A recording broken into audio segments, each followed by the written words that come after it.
Look guys, what I just found in the middle of the forest. It's a grass snake, Natrix Natrix. It's one of two Natrix species present here, but you cannot find die snake or Natrix tessellata in the forest like this one. This one is much more adapted to the terrestrial life, and there are also some major differences in anatomy. She's not very pleased for me to hold her. This is actually a venomous, back-fanged venomous snake. It's supposedly mildly venomous, but I'm not really sure. She's not very happy, as you can see. She is an angry one. I think she's a female. She ate something. She's got something here. She didn't even, she just ate something before. I just hope she doesn't regurgitate or something. She didn't yet shit on me, but these snakes will release musk with an absolutely awful smell. She's this one's has kind of an elapid temperament. Natrix actually means water snake, but these snakes do live next to water sometimes, but they're much better adapted to life on land or being a terrestrial snake as the other Natrix species. Its general name is grass snake. We call it white color here due to its white spots, or in France they call it collier, which means color colored. They say collier. It's been a long time since I learned French, but I can still remember something.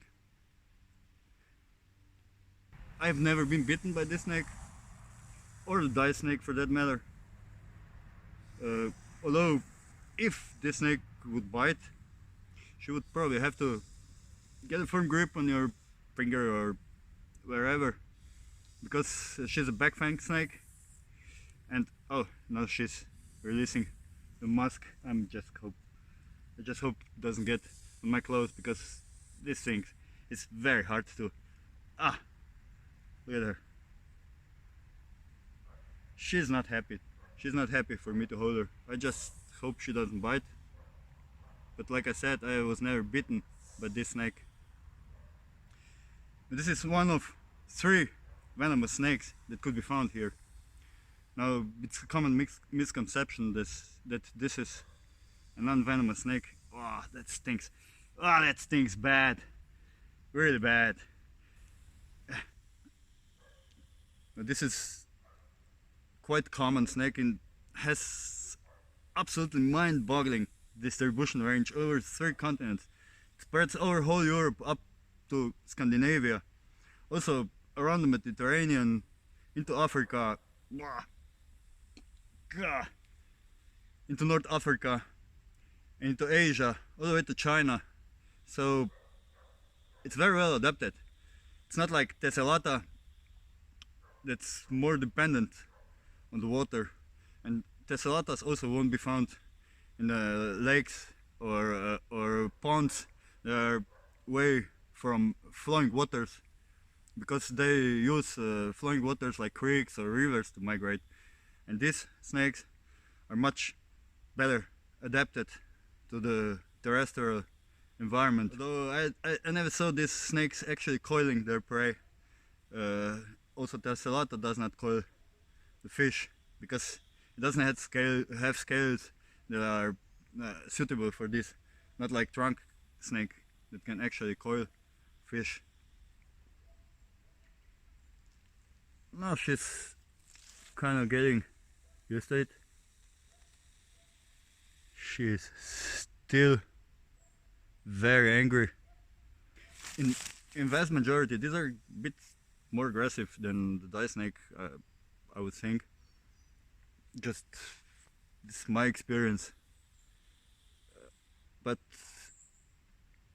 they have quite diverged from other Natrix.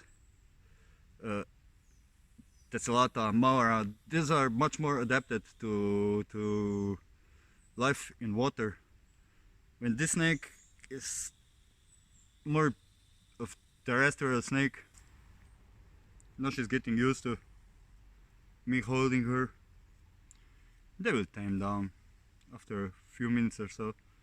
Here's a fly that wants to sit in my middle finger. Look at her. I guess it got the smell of the snake. Well, this is an absolutely awful smell. Absolutely awful.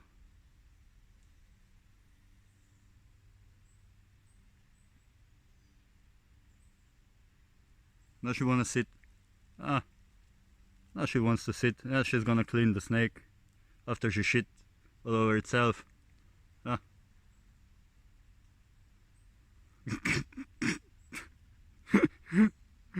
Those two are becoming friends.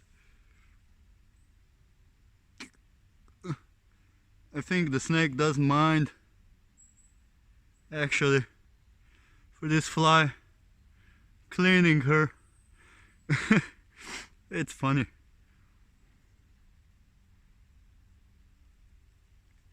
I'm gonna let her go now. There'll be others, but I'm gonna do more in-depth episodes for these snakes. I'm gonna include some scientific facts, but this is just a walk through the forest now, and it was kind of a surprise that I actually found it here. I know they live everywhere. It would be much more likely to find Aesculapian snake here, because they're quite numerous around here, and I have them even in my garden. And this one also, they live in my garden, and there are also Viperamodites live in my garden, but just on the edges, and also smooth snakes and all the other reptiles present in this area. But there are no normal vipers in this area. There are no Malpolon species in this area, or cat-eyed snakes, or other vipers. But these animals, for me to find them in the wild like that, be it snake, be it a frog, be it a salamander or dragonfly or some kind of fish, or even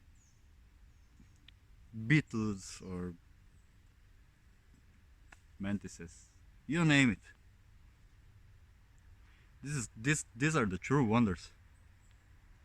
Now you see, she tamed down. She is very nice.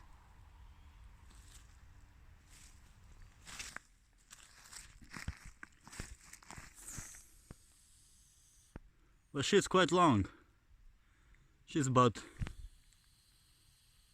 1 meter, or maybe 90 centimeters, or about 3 feet.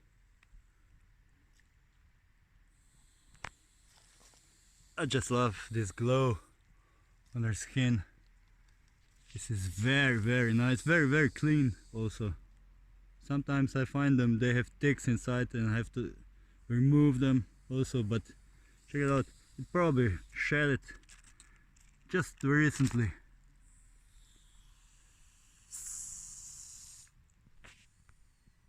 She is a pissy one. Although it's quite big, I found specimens that dwarf this one, not only in length but especially in mass, because as they grow to about 1.5 meter or 5 feet, they will have at least 5-6 times the mass of this snake.